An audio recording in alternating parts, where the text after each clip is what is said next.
Dove Audio presents An Evening with George Burns. Thank you.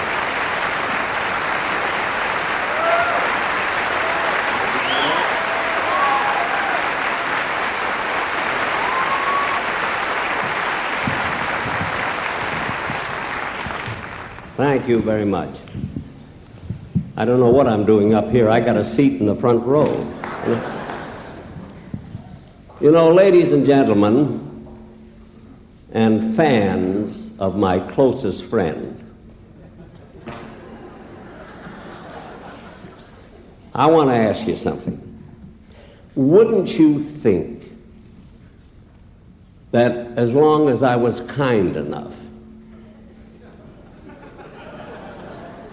or let's not go that far, let's say as long as I was nice enough to come over here to introduce George Burns, that George would have somebody introduce me. He just me walk on, no introduction, no music, just walk on timidly, you know, like a little puppy that missed the paper.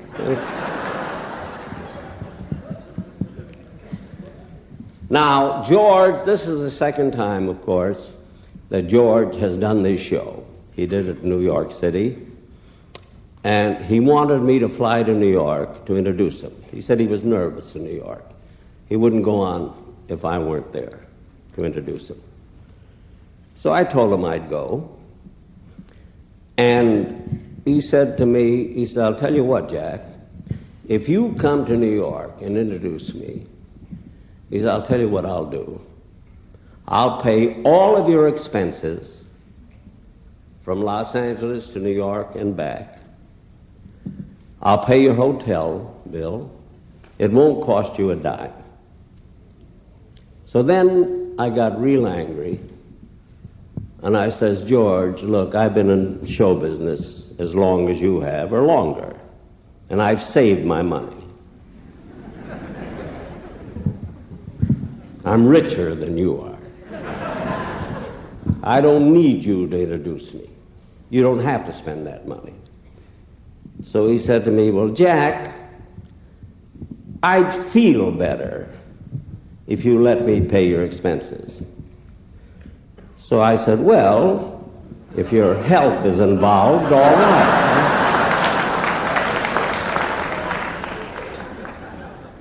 So I let him do it. And he paid my fare, he paid my hotel bill, I paid the food.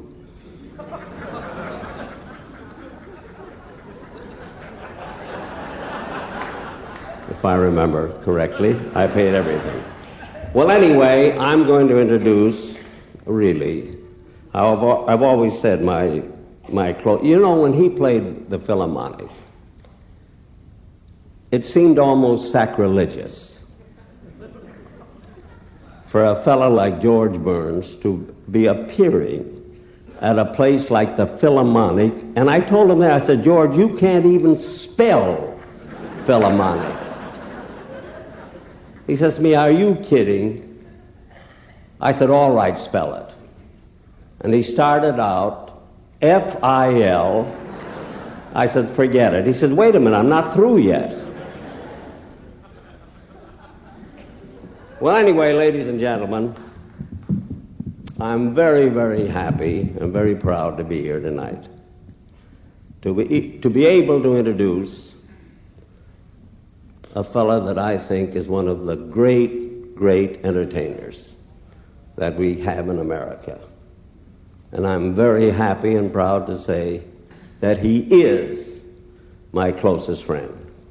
Ladies and gentlemen, George Burns.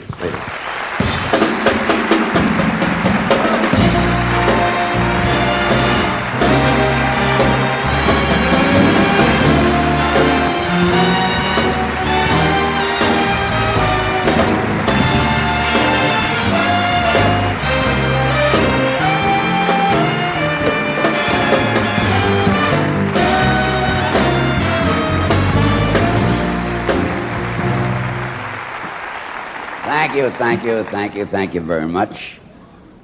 That fellow looked familiar to me. I think he's one of the caddies at Hillcrest. I'm not sure. Well, I'll get to him later. Isn't this beautiful? The Schubert Theater. It finally got me singing in the right place. Well, I got to keep this lit. I can't, you know me, I can't talk unless I smoke. Seeing me without a cigar would be like seeing Toady Fields and Mama Cass in a Volkswagen, stopping to pick up Kate Smith. I smoke between 15 and 20 cigars a day. Well, at my age, I've got to hold on to something. Look, there's still a lot of things I love to do at my age. I love to sing, and I love to smoke, and I love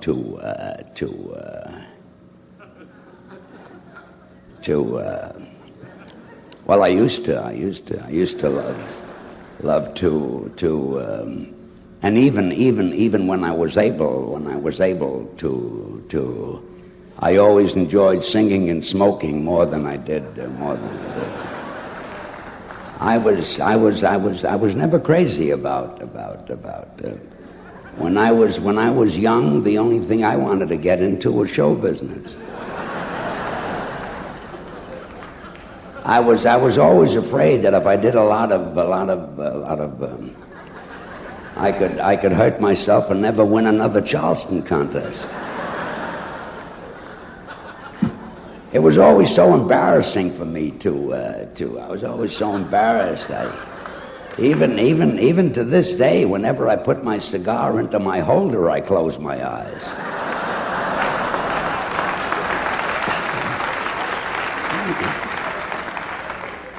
Well, I want you to sit back and relax because you're in for a very, very exciting evening. I'm going to sing.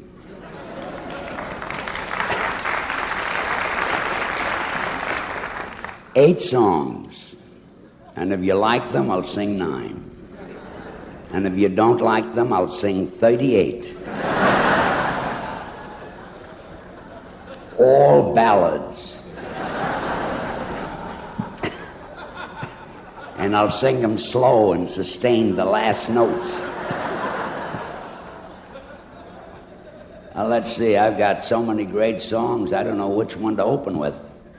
And let me tell you something about an opening song. It's very important that you start out with the right one.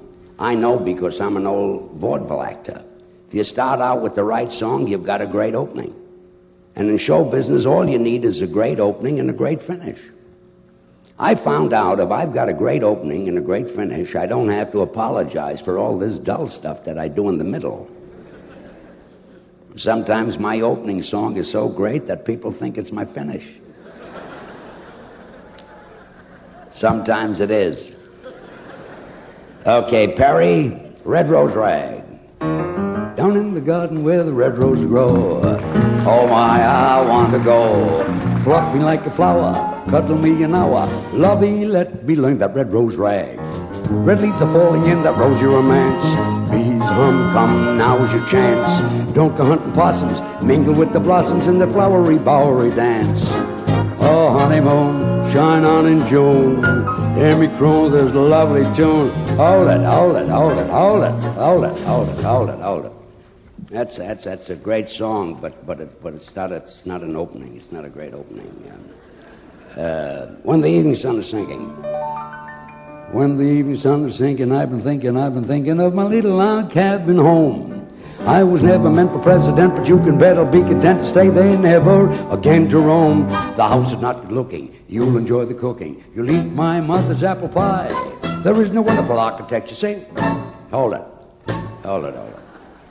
That's good, but it's still not a song. It's not good enough to keep your mind off my dull stuff. I think this is it. Pack up your sins. Okay. Pack up your sins and go to the devil in Hades. You'll find the finest of gentlemen and the finest of ladies. They'd rather be down below than up above. Hades is full of thousands of Jones, Browns, Hooligans, Cones, and Bradys. They got a wonderful tune that went to the devil because those jazz bands put a trick in it, a little kick in it, a raggy pick in it. They got a couple of old performers from heaven, making you go to bed at 11. Pack up your sins, go to the devil, and you never have to go to bed at all. Oh, the doggies on the street get together and play. Talk things over, get married right away. Chicken lays the egg can't be found. If Mr. Rooster didn't come around, oh, hold it. Did I? Now, let me tell you something about these songs. These songs were all big hits when I first started in show business. You won't believe this, but after one of my performances, Calvin Coolidge left the theater whistling Red Rose Rag. And that was quite a compliment because Coolidge never moved his upper lip. Can't get over it, the Schubert Theater. You know, I played nothing but small-time vaudeville theaters until I was 27 years old. I played some awful places. I played one theater that was so bad that the headliner was Swain's Cats and Rats.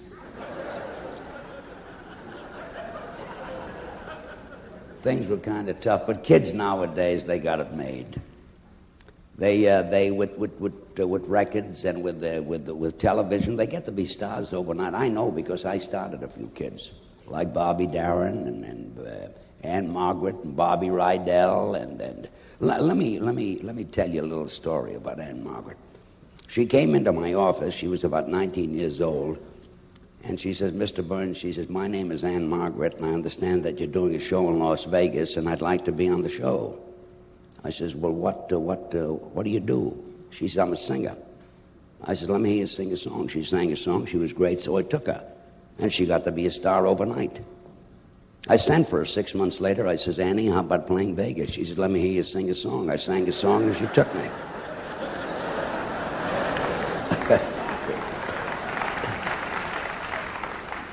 Well, of course, I'm exaggerating, but kids move very fast. Took me a long, long time, but I loved every minute of it. I was crazy about show business. All my life, I wanted to sing, I wanted to dance, I wanted to act, I wanted to be on the stage, and I made it, and I don't know how. Nobody liked my singing but me. I'd be standing out there singing my heart out, loving the audience, and they would despise me. I was despised so often, I thought I was doing well. Then I was a buck dancer, but I could only tap with my right foot. My left foot wanted me to go into some other business. Then I did a dramatic sketch and people laughed. I became a comedian, nobody laughed. So I decided to become a straight man because the straight man does nothing. I figured the comedian or the comedienne asks the questions, the straight man, all I'd have to do is repeat that question.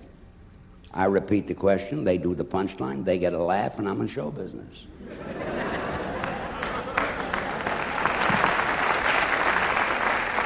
And it worked.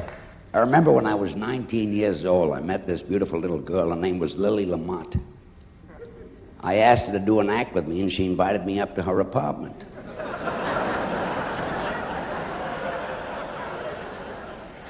When I got there, the lights were low and the music was soft, and she had on a black negligee. And she said, "How would you like to have a drink?" Well, I figured, here's my chance to see if I could make it as a straight man.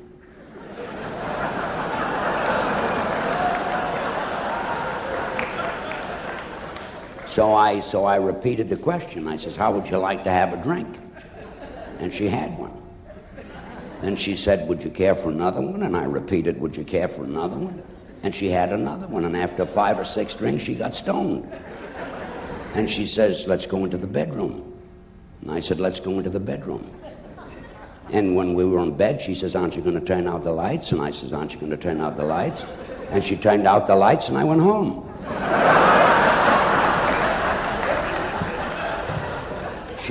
She didn't get any laughs, so I left.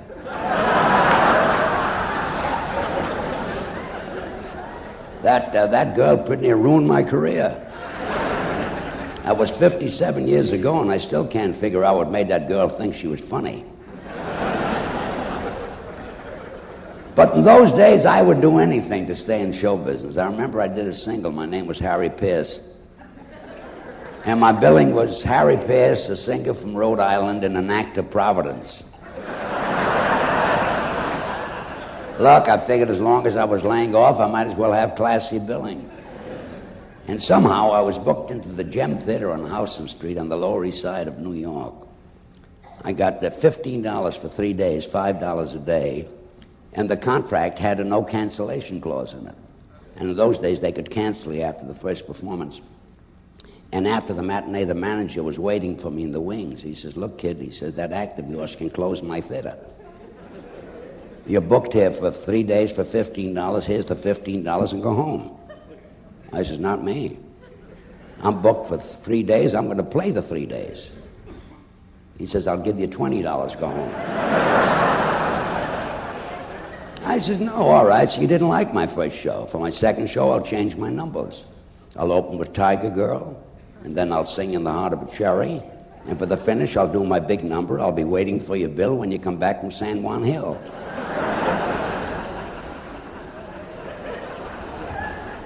He said, I'll make it $25. I says, no, sir, I'm staying. I'm a performer. I've even got cards printed. He says, okay, kid, you can stay, but give me back your key to the men's room. And that was kind of bad, because that's where I was dressing. And let me tell you something. When you don't go to the men's room for 3 days, it doesn't help you singing any. In fact, after the second day, I didn't dare to do my yodeling finish. And I used to change my name every week. I had to. I couldn't get a job with the same name twice. I remember sitting in Folly Marcus's office. He was a small-time booking agent. And the theater manager came in, and he said, where could I find Maurice Valenti? I said, I'm Maurice Valenti.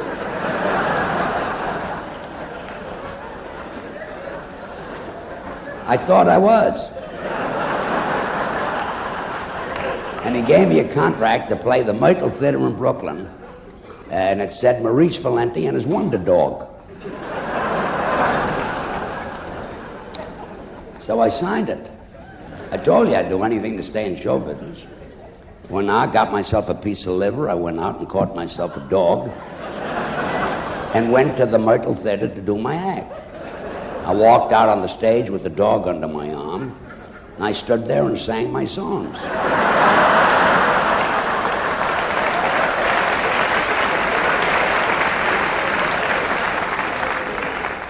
And after the second number, in the middle of the second number, the dog did his act.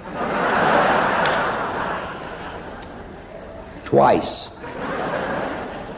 Ruined my finish. I couldn't do my sand dance. Now this you're not going to believe. I did an act with a seal. It wasn't even my act. I was living on 45th Street in this little boarding house, and this actor was living there. His name was Betts, and he did an act with a seal, Captain Betts and Flipper. And he was booked into the Dewey Theater on 14th Street, and he got sick, and he asked me to take his place. I said, look, Betts, you're silly. I never worked with a seal. I wouldn't know what to do. He says, George, he says, the seal does the whole act.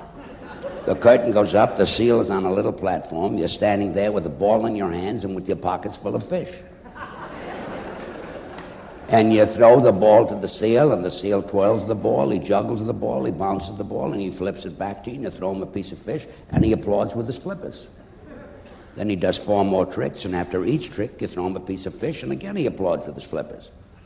And at the finish of the act, there's a rack of horns, the seal goes in back of the rack, and blows into the horns and plays Yankee Doodle. Pup, pup, pup, pup, pup, pup, pup. And at the finish of Yankee Doodle, he presses a lever, 2 American flags come up, you throw him a piece of fish, and as he's applauding with his flippers, you're taking bows and the curtain comes down. I opened at the Dewey Theater and got away with it. But I had a date that night with a very pretty girl. Her name was Trixie Hart. She was also in show business.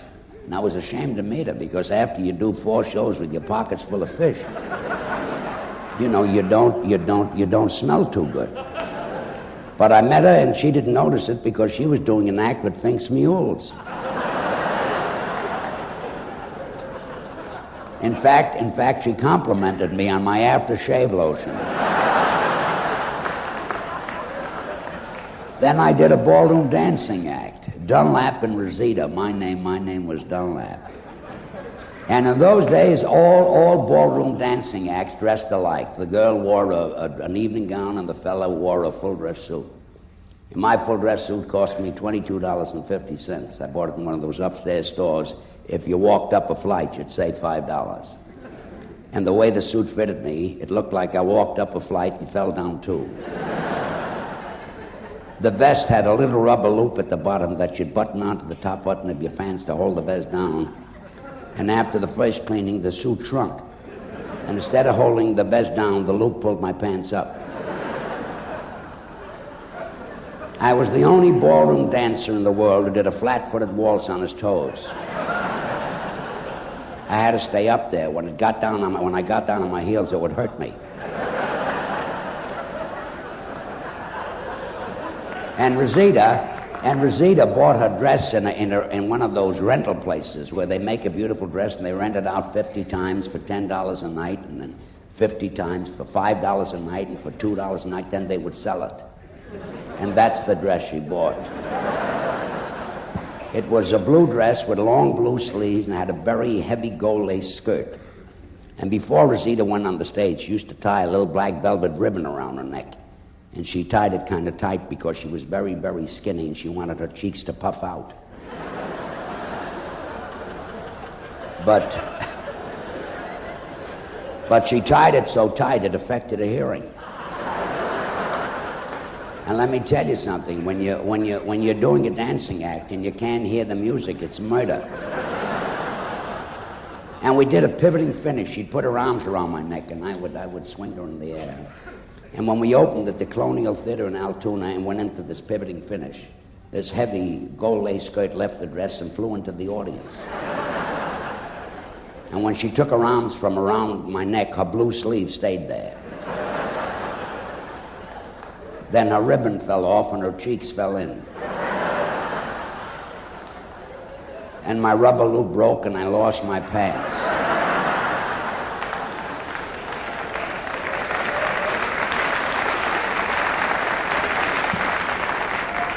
What's the use kidding? We didn't look neat. She with her skirt off and her cheeks in, and me with the sleeves around my neck and my pants down. And not only closed us, they closed the theater. Anyway, I changed partners until I was 27 years old. And then I got my big break. And I married her. And even when I worked with Gracie, I was pathetic. I'd walk on the stage and say to Gracie, "How is your brother?" And she'd talk for 17 minutes, and I'd just stand there and smoke a cigar. I did absolutely nothing and used to put on makeup to do it. Then she would do an Irish jig, and I would point to her feet, and then she'd exit, and I'd follow, and that's how I became a star.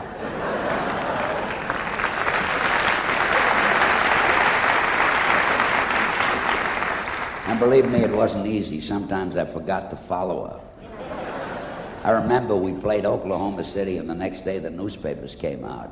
One paper said, "Gracie Allen is a great comedienne with a wonderful delivery and perfect timing. There's no telling how far she could go if she worked alone." But that didn't faze me. It made me work harder. I finally developed so that I could hold my cigar in either hand.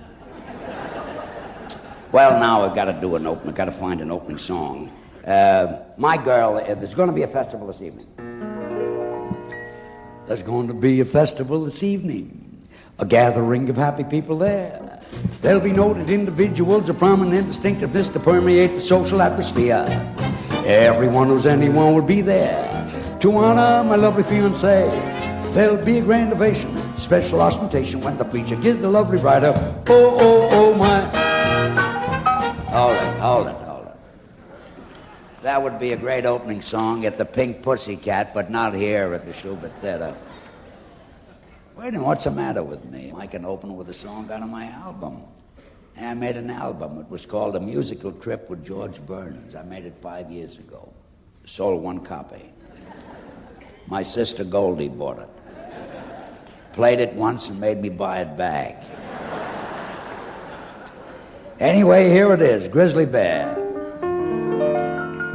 Out in San Francisco where the weather's fair, they got a dance out there that's called the Grizzly Bear. All your other loving dances don't compare. They're kind of spoony and little less than croony. Talk about the bears that Teddy Roosevelt shot. They don't compare with what old San Francisco's got. Come on, honey-do, and I'll show to you the dance called the Grizzly Bear.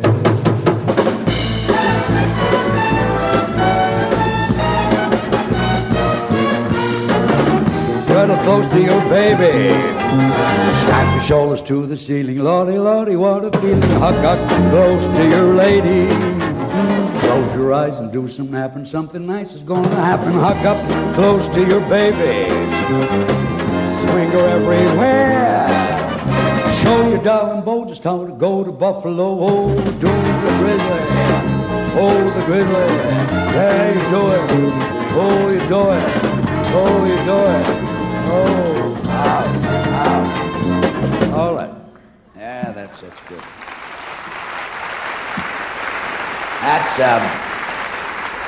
That song is too good. I don't want to finish that. Frank Sinatra's back in show business and old Blue Eyes might steal it. How about that Sinatra, thinking of retiring when he was 57 years old? When I was 57, I had pimples.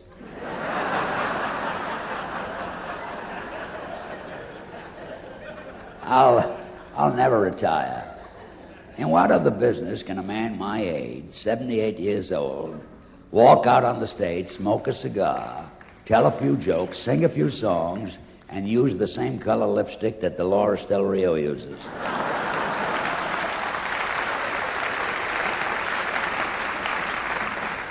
Retire? When the time comes for me to go, I'm even going to take my music with me. Al Jolson had a theory about retirement, not his retirement. He wanted all the other actors to retire, so he'd be the only one left in show business. And he could handle it too. He was sort of a strange kind of a man. He never went around with any of the other big successful stars. He only palled around with actors who had no talent. I was one of his closest friends. And that singing style of his, he found that by accident.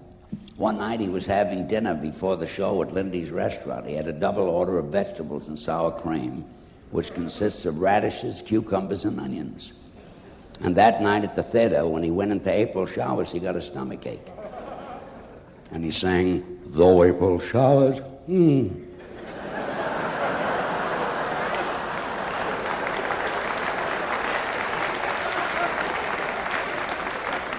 may come your way, how they bring the flowers, ooh." And the audience loved it, and that's how he found the style. And that was just from the radishes and cucumbers. Then when the onions hit him, he fell down on one knee, stayed there, finished the song, and turned out to be a sensation.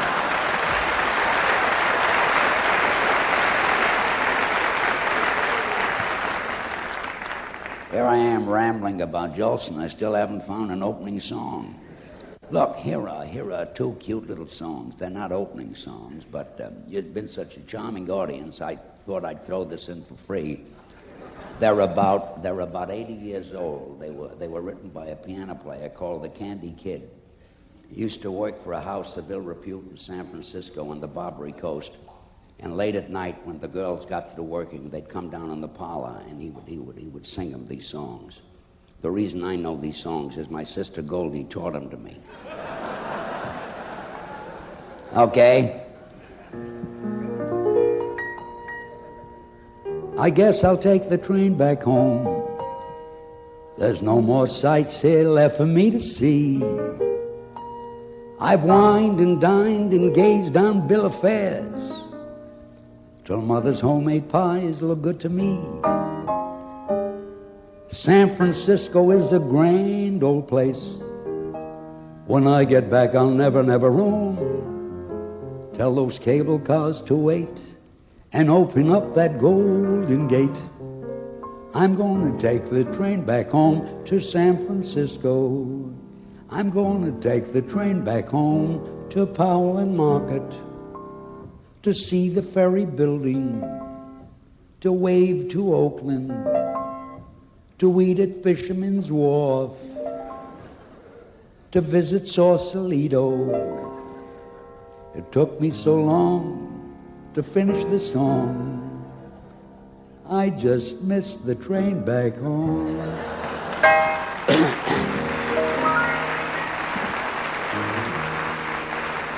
Cute song. Then he sang a very sad song, and the girls would sit there and they'd cry their eyes out. And whenever I sing this song, sometimes I get so choked up that I can't even finish it. This is sad. Sweetheart number one is nearly 50,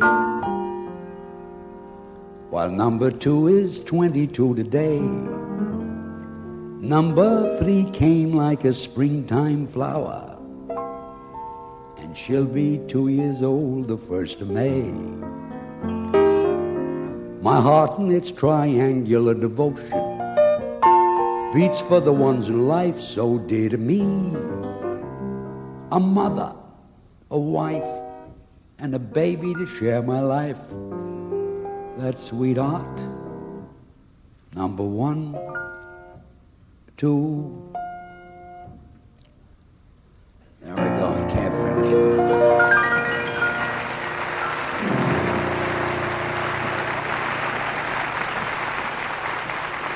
Well, now that I stopped crying, I must tell you a little something. I'm a member of the Hillcrest Country Club. And some time ago, 4 of us were having lunch. There was Jack Benny and Georgie Jessel and Groucho Marx and myself. And I took a look at us.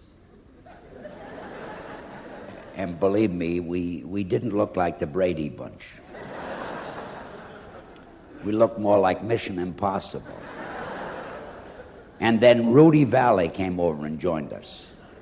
That didn't help our rating any. And I said, fellas, I said, let's face it. I says, the kids nowadays have got it made. They have love-ins and love-outs and freak-ins and freak-outs, and they smell flowers, and they write poetry, and they wear love beads. Instead of us sitting around here, let's all go to Griffith Park and mingle with some of these kids. Maybe some of that youth will rub off on us. And maybe what we got might rub off on them. If it doesn't drop off before we get there.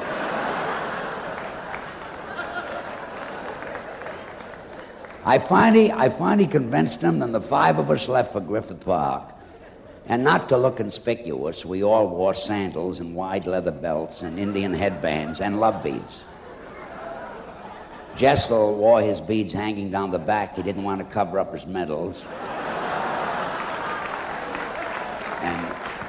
And Jack Benny brought his violin, and Groucho brought his guitar, and Rudy Valley brought an orchestra vagabond lover that was arranged for him by John Philip Sousa's father. And I wore my buckskin vest that Daniel Boone gave me for my bar mitzvah. And when we got to Griffith Park, the kids took a look at us. It was the first time any of us got such a big laugh without saying anything. We looked like a bunch of flower children that hadn't been watered in 50 years. Then we sat down on the grass. That took about 20 minutes. Jessel never did make it. Those medals are so heavy, he was afraid if he got down, he won't be able to get up. So we propped him up against a tree. And you know, because of Jessel's medals, all his wives left him. How would you like to be married to a guy that would go to bed every night wearing all those medals? They couldn't get any sleep. All night long he tinkled. Well, anyway, we were sitting on the grass, and I read in the papers that the kids were smoking grass, so I thought I'd try it. So I took a handful of grass, put it in my holder, and I lit it, and it's nothing. But the fertilizer was murder. Then the police came, and they says, "What's going on here? What have you guys been drinking?" I said, "Geritol on the rocks." He says, "Well, you better break this up. The park closes at 8 o'clock." I says, "But officer, it's 4 o'clock in the afternoon. We still got 4 hours." He says, "By the looks of this group, it'll take you that long to get out of here." Well, we broke it up, but the policeman was wrong. It took us longer. We had to come back. We forgot Jessel. Wait, I think I've got a good opening song. Johnny Warner. I think this'll do it. Oh, little Johnny Warner was sitting in the corner of a swell cafe eating his heart away because he had no girl. Yeah, that sounds like a good opening song. I think I like it. At another table sat a girl named Mabel with a fellow who Johnny knew, and his head began to whirl. So far, it's good. Little Johnny sighed. Here's what Johnny cried, he hollered. "Where did you get that girl? Oh, you lucky devil. Where did you get that girl? Tell me on the level. Have you ever kissed her? Has she got a sister? Lead me, lead me. Lead me to her, Mr. G. I wish that I had a girl, I love her. Goodness, I would love her. And if you got another, I'd take her home to mother. Oh, where did you get that girl?" No.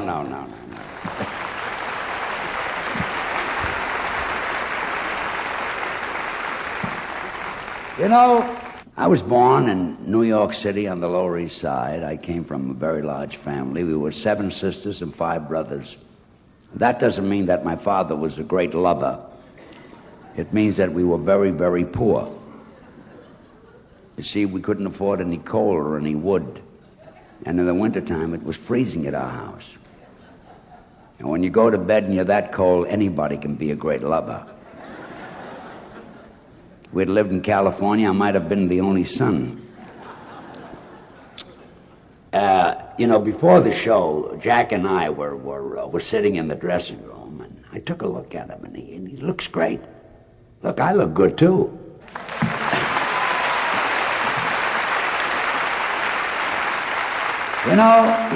In show business, you can't allow yourself to get old. I know an actor, Clarence Evans. He's 86 years old, and he had his teeth capped and his nose fixed and his face lifted, and he wears contact lenses, and he wears a toupee. He looks so good, nobody knew he was dead.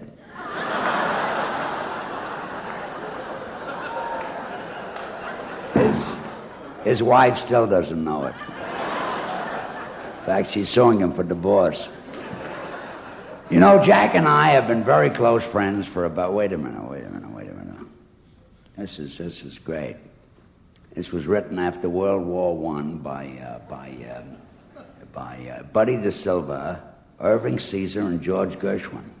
Now, with writers like that, it's got to be a great song.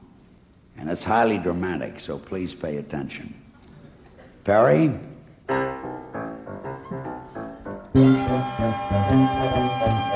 Say, have you ever been away? Say, have you ever been away? Have you ever missed the dear old USA? Then you get an itching in your shoes. See how quick you'll get the blues. See how quick you'll get the Yankee Doodle blues. You're singing, there's no land as grand as my land. From California to Manhattan Isle, north, south, that sunny skyline, I love every mile. They're playing Yankee Doodle. That's the melody that keeps ringing in my ears. Yankee Doodle, that's the melody, makes you stand right up and cheer. I'm coming, USA. I'll say I love you, make me lose those Yankee Doodle blues. Oh, they say that Europe is wonderful with all its ancient junk. It's not as good as Kokomo, 'cause Kokomo's the bunk. We couldn't see old London, it was covered by a fog. We had to move from Paris, 'cause we couldn't eat a frog. From there we went to Old Cologne and started on the round. But Old Cologne smells sweet and pretty as it sounds. A Russian Bolshevik tried to get my scalp, and then I wore my welcome out sliding down the Alps. Hello, Miss Liberty, I'll say you're a bear. And when the custom officer said to me, what do you declare? I answered, Yankee Doodle. That's the melody that keeps ringing in your ears. Yankee Doodle. That's enough of that. Okay.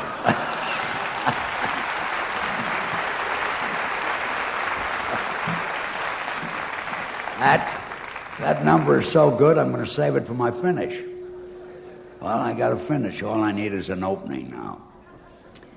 As I said, Jack Benny and I, we've been very close friends for about 55 years, and there's a reason for it. I always told him how much I love his violin playing, and he always told me how much he loves my singing, and that's how we've stayed friends all these years, lying to each other. And sometimes I'm introduced as the comedian's comedian, which is absolutely ridiculous. It's because I can make Jack Benny laugh. Now, Jack Benny makes the whole world laugh. I make him laugh. I'm the comedian's comedian. He makes a fortune. And I don't even make him laugh. He makes himself laugh. Like, I ran into him once, and I wasn't doing anything, and he looked at me, and he started to laugh, and I says, what are you laughing at? I'm not doing anything. He said, I know, but you're not doing it on purpose. I'll tell you how this all happened. The first day I met him, the next day he phoned me, and in the middle of the conversation, we were disconnected. And that night we had a date for dinner. And when I came into the restaurant, he laughed and he hit the table and he fell down and he pointed to me and he said, George, he said, that thing that you did to me this afternoon is the funniest thing that anybody has ever done to me. I said, what did I do? He says, hanging up in the middle of the phone conversation. That's the first laugh I ever got from Jack Benny. Up until then, I didn't realize I was the comedian's comedian. And that's happened 55 years ago, and to this day, every time I phone him, I still hang up on him. He doesn't laugh at it anymore, but if I didn't do it, he'd think I was slipping. And Eddie Cantor went to his house for dinner one night. I says, Eddie, you want to have some fun? Make Jack a $10 bet that if he calls me on the phone, I won't hang up on him. Sure enough, my phone rang, and we talked, and we talked, and we talked. And Jack says, aren't you going to hang up on me? I said, no, I got a half a Cantor's bet.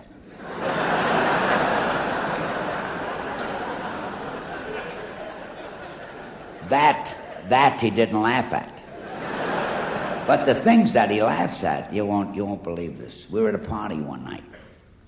Now, he had a piece of white thread stuck on the lapel of his coat. And I said, oh, so that's what they're wearing now. Do you mind if I borrow it? And I took the piece of white thread off his lapel and I put it on my lapel. Now, that's the whole bit. And I'm sure nobody's going to steal that from me. He fell down 3 times. Next day, I took a piece of white thread, put it in the box, and sent it to his house with a little note on it. And I said, thanks for letting me wear this last night. An hour later, Mary called me up. She says that piece of white thread got here about an hour ago, and Jack is still on the floor laughing. She says, as soon as he stops laughing, I think I'm going to leave him.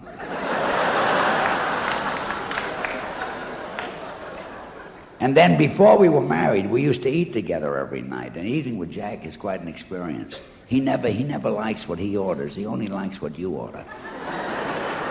And we were in this restaurant, and he had lamb chops, and I had a steak. And he looked at my steak, and his mouth started to water.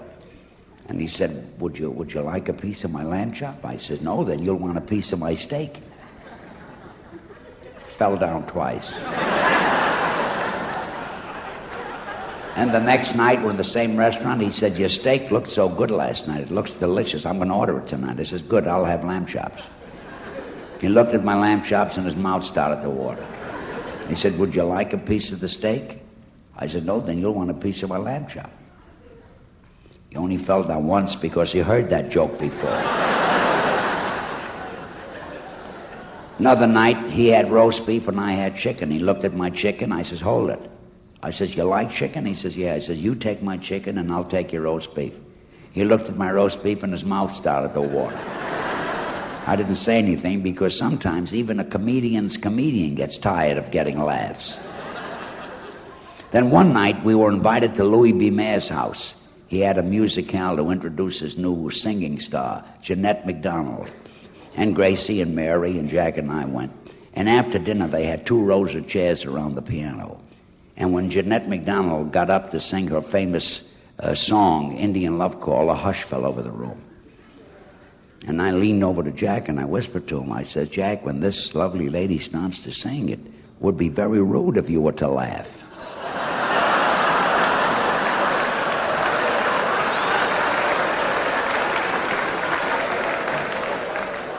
Well, she no sooner got the first note out of her throat.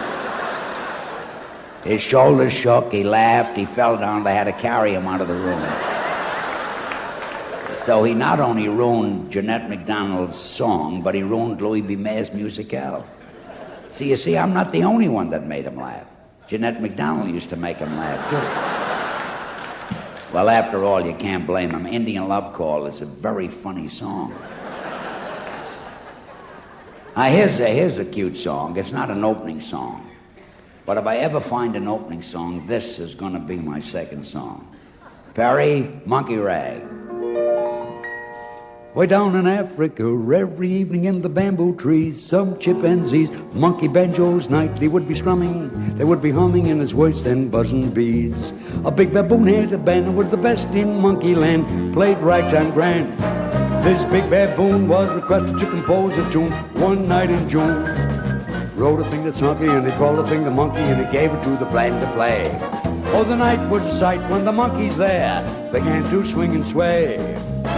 When the monkeys do the monkey rag, swear which monkey was on a jag. Laugh until you're upside to crack while they curl the tail, wiggle their back. Everybody's crazy about the rag that drag. Hunky chunky monkey, they call the thing the monkey. Hunky chunky monkey. Okay.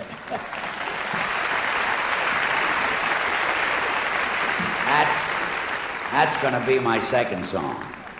If I don't find an opening song by Tuesday, we'll have to break this up. Now I'd like you to meet my conductor and my arranger and a great musician, Perry Botkin, ladies and gentlemen. Perry. And also all these great musicians, fellas.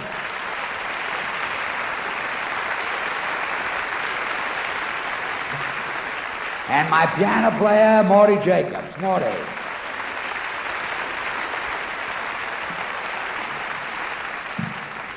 I must tell you, last night, Morty and I took a walk down La Cienega, and we went into a little nightclub, and a beautiful young girl, about 19 years old, came out on the stage with absolutely nothing on, and she sang On a Clear Day You Could See Forever. I'd never go into that place again. The soup was ice cold.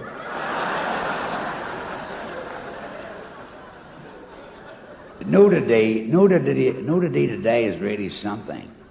Yeah, there was a show, Oh Calcutta, and everybody on the stage was naked. You're going to see a movie today, and men and women go to bed together naked.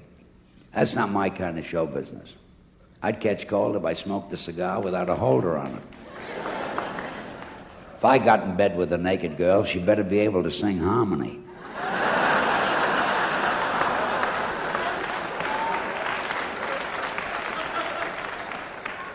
And the only thing I take off is my right sock. My age, my right foot is the only thing that still works.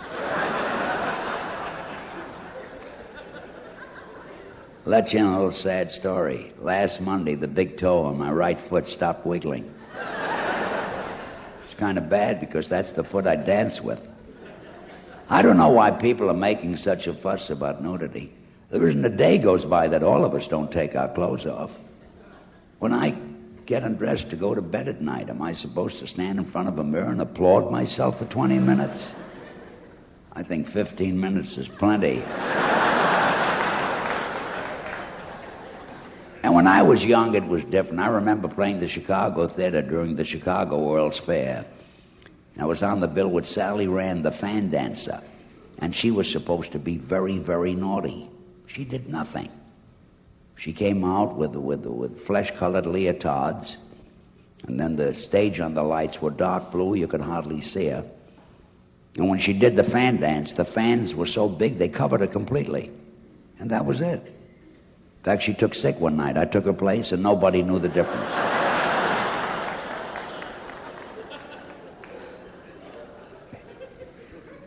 You know, about 3 weeks ago, I recorded 2 songs. Simon Smith and His Dancing Bear and Dayton, Ohio, 1903. This is true. They were written by Randy Newman, a young composer who was really great. And he played piano for me when I made the record, and I noticed that Randy is sitting in the front row. So let's get him up here to play for me. Come on, Randy.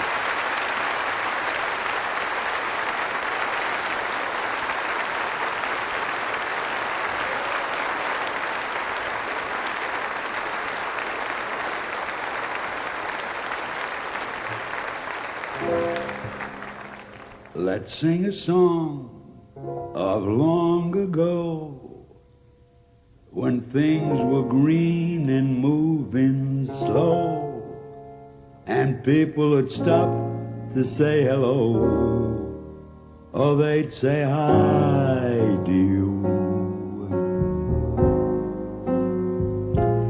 Would you like to come over for tea with the missus and me? It's a real nice way to spend the day in Dayton, Ohio, on a lazy Sunday afternoon in 1903.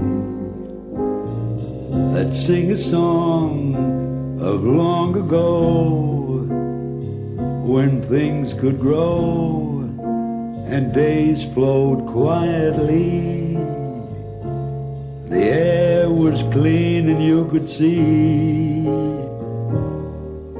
and folks were nice to you. Would you like to come over for tea with the missus and me? It's a real nice way to spend the day in Dayton, Ohio, on a lazy Sunday afternoon in 1903.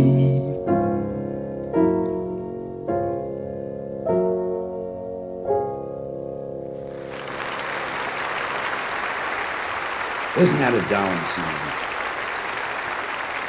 And now, Randy, let's do Simon Smith. That's on the other side of the record. So, Randy, turn over. Dancing bear.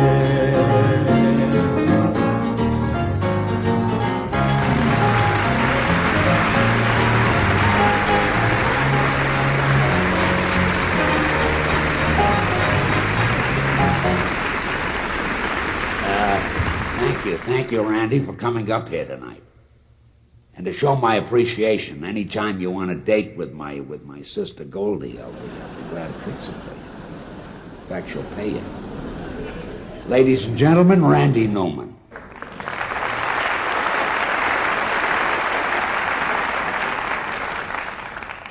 I think I'm right.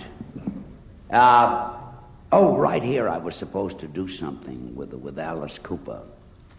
But he couldn't come. His snake bit him.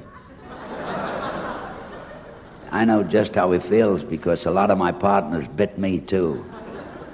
Anyway, I want you to sit back. This is really exciting for you. I'm going to have you meet 14 kids that really get the job done. The Mike Curb congregation, here they are. Let's bring them on.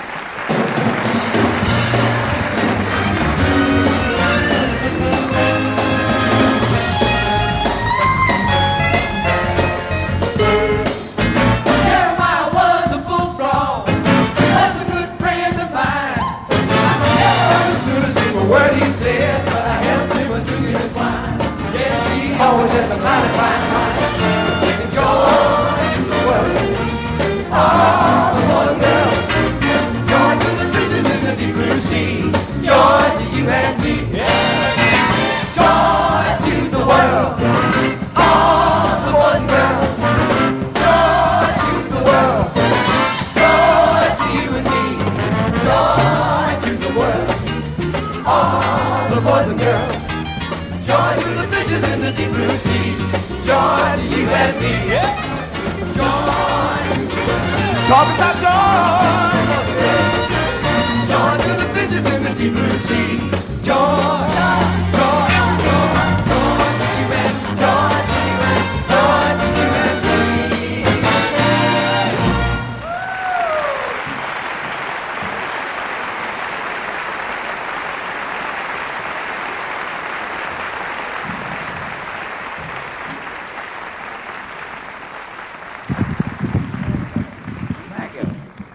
Very much. Get around me, kids. We got to do something together here. Come on. And get close so I can keep warm. You're on something there. That's it. Now, let's do something together. Let's do it pretty. Huh? Do it nice. Like you're not getting paid. All right. Now, in my key. I could be happy, could be sad, could be good, could be bad. It all depends on you.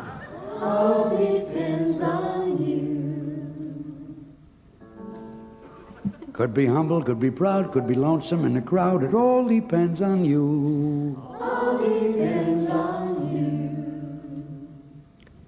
you. Could make money and spend it, go right on living or rent it. You're to blame, honey, for what I do.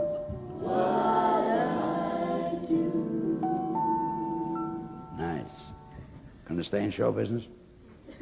Could be beggar, could be king, could be almost any old thing. It all depends on boom, boom, boom, boom, boom. That's nice. Hold that note again. Wait a minute. That note is nice. Let me find a song here that fits me. You, boom, boom, boom, boom.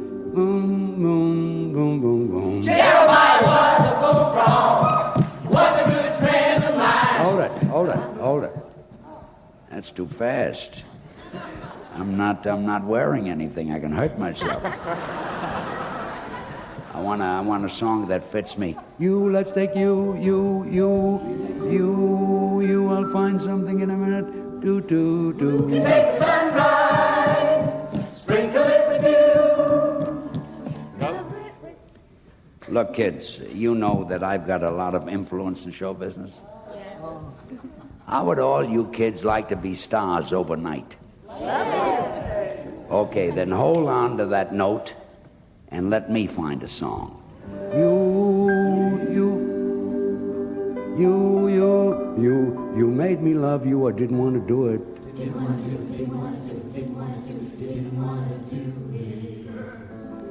You made me want you, and all the time you knew it. All the time you knew it, all the time you knew it, all the time you knew it, all the time you knew it. You made me happy, sometimes you made me sad. And there were times, dear, you made me feel so glad. So glad. That's pretty. Let's do that again. So glad.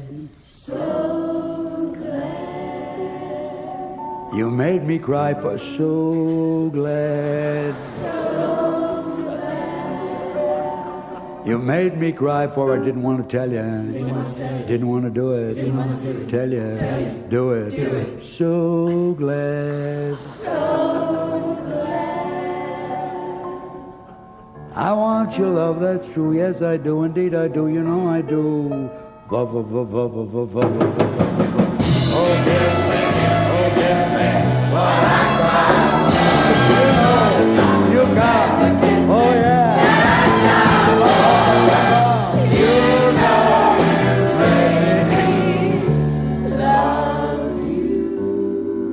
Doodle da dee doo dee doo. Da doodle da dee doo da doo. Daddly doodly daddly doodly pop pop pop pop pop pop pop pop pop. You didn't want to do it, but you did. Yes, we did.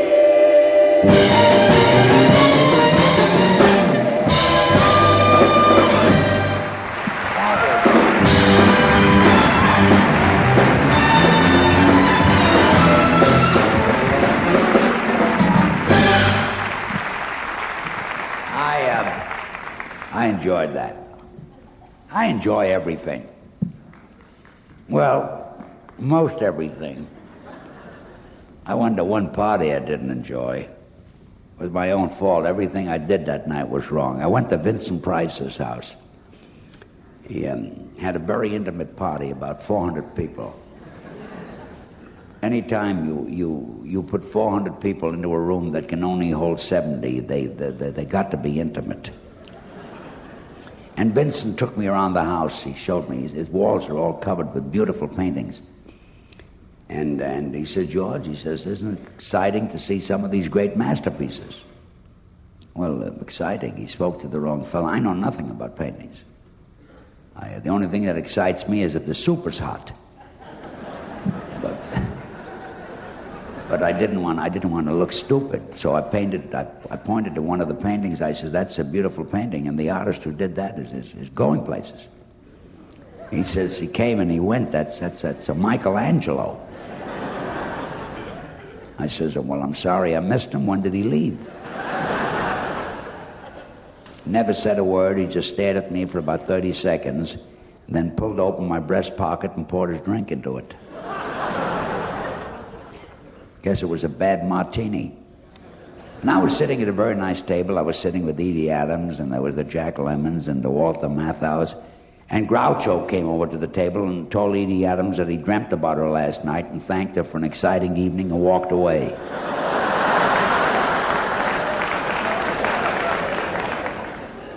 And Edie turned to me. She said, I had the same dream. She said, Groucho is nothing. I walked out in the middle of it. Then I noticed that Carol Channing was leaving. It was early. I says, Carol, why are you going? The party is just getting started. She says, I'm coming back. I'm just going home to change my clothes. I says, why? You look beautiful. She says, I do. And she's, look over there, wearing the same outfit I'm wearing. And she was right. It was cerise jacket with green beads and a big gold medallion and a ruffled shirt with a ruffled front and lace cuffs and bell-bottom striped pants, and the shoes had diamond buckles on them. And Liberace looked beautiful. In fact, I was going to ask him for a dance, but I didn't want to crush the ruffles on his shirt. And you know, the women and the men, they dress alike. You can't tell who's who. I made a terrible mistake. I walked up to Governor Reagan. I said, Liza, I saw you in Cabaret and you were marvelous. He just looked at me and poured his drink into my coat pocket. By now, I was getting pretty soggy. But the funniest sight of the evening was Joel Grey dancing with Raquel Welch.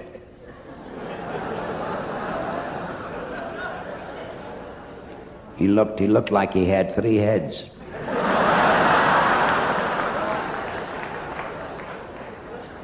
All I saw was the back of his neck, but I think he was smiling.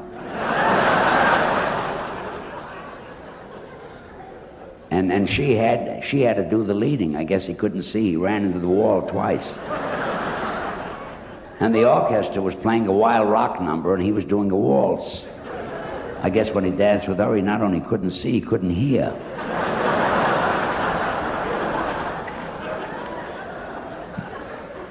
And Warren Beatty was there. Every girl at the party tried to date him. You know, somebody told me that Warren Beatty goes out with 2 or 3 girls every night. I wouldn't do what he's doing for all the money in the world.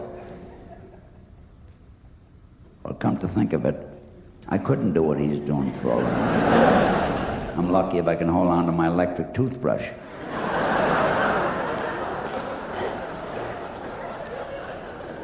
But I kind of felt sorry for him. You know, I've been around for a lot of years. Pardon me. I've been around for a lot of years, so I thought I'd give him a little advice. And I went over, I said, Warren, I said, instead of running around with all these girls, when you go to bed at night, why don't you do what I do? Why don't you have a bowl of hot vegetable soup? He poured his drink into my cummerbund.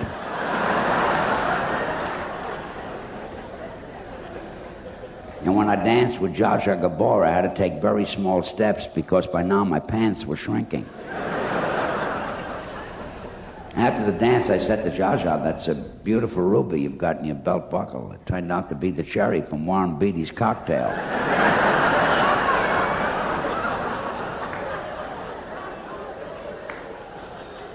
Then I went back to my table to dry off. And the minute I sat down, I felt somebody tugging at my pants leg. I looked under the table, it was Foster Brooks. He says, hand me a glass of scotch. I gave it to him. I said, Foster, you better sober up. If you keep drinking like that, it's going to ruin your image. He hiccuped and poured his drink into my shoe. But now I had booze in my shoe and in my pockets and my cummerbund. And to make matters worse, when I drove home, a cop stopped me. I says, officer, what did I do? He says, nothing. I smelled you going by. I said, well, you won't believe this story, but I just came from a party. I says, and Foster Brooks and Warren Beatty and Governor Reagan and Vincent Price poured liquor all over me. He says, you're right, I don't believe the story. I said, would you like to feel my cummerbund?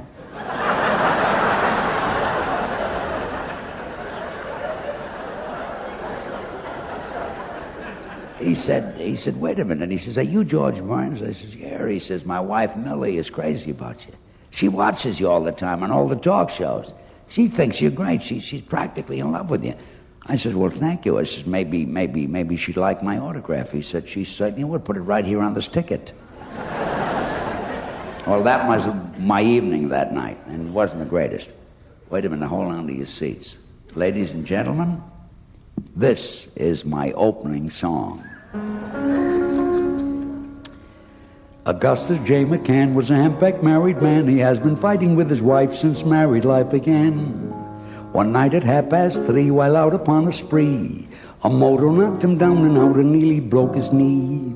One guy looked down and said, I think this bloke is dead. But when he said, let's take him home, McCann jumped up and said, he hollered, don't take me home. Please don't take me home. Tell me, what did I do to you? Oh, have a little pity, I'm a poor married man. In search of peace I roam. I'm with you most anything you do, so please don't take me. I'm not going, you can't make me. Yes, I'm staying, oh please, please, don't take me home.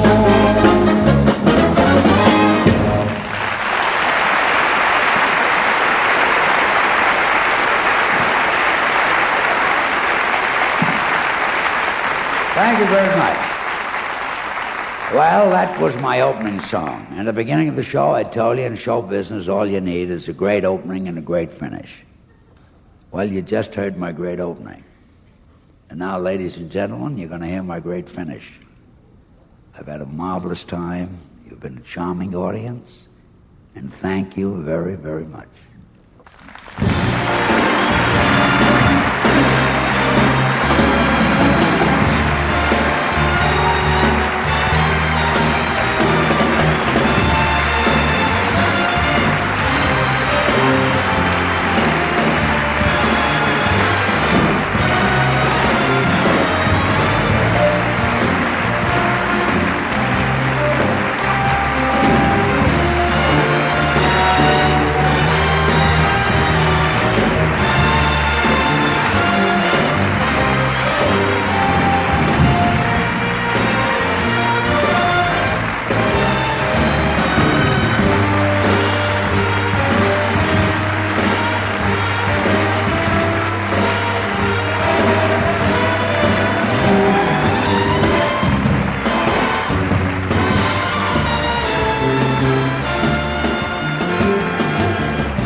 Copyright 1992 Dove Audio Incorporated.